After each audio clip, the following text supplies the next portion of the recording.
இந்த மே மாசம் உங்க வேலை, உடல்நலம், அப்புறம் குடும்பத்துல என்னென்ன ஆச்சரியங்களும், சவால்களும் காத்திருக்குன்னு தெரிஞ்சுக்கிட்டா, உங்க திட்டமிடலுக்கு ரொம்பவே வசதியா இருக்கும்.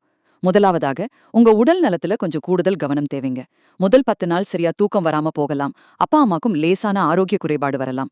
முக்கியமா மே 17, 18 தேதிகள்ல உங்களுக்கு சந்திராஷ்டமம் வருது. அதாவது சந்திரன் 8ஆம் இடத்துல இருக்கிறதால கொஞ்சம் மன அழுத்தம் ஏற்படும்.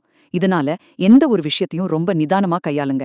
இத ஒரு இருட்டுல கரடுமுரடான ரோட்ல வண்டி ஓட்டுற மாதிரி நினைச்சுக்கோங்க.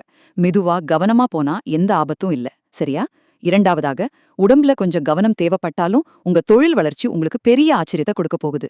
உங்க ராசி அதிபதி சுக்கிரன் குருவோட சேர்ந்து 9ஆம் இடத்துல ரொம்ப சாதகமா இருக்காரு. அதனால தொழில்ல லாபத்துக்கு பஞ்சமே இருக்காது.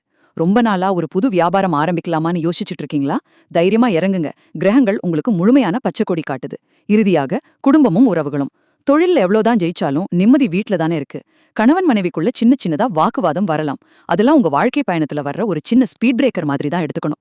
கொஞ்சம் மனசு விட்டு பேசினாலே எல்லாம் ஈஸியா சரியாகிடும். அது மட்டும் இல்லாம வீட்ல பெண் குழந்தை பிறக்க வாய்ப்பு இருக்கு. உங்க உடன் பிறந்தவங்களும் ரொம்ப சந்தோஷமா இருப்பாங்க.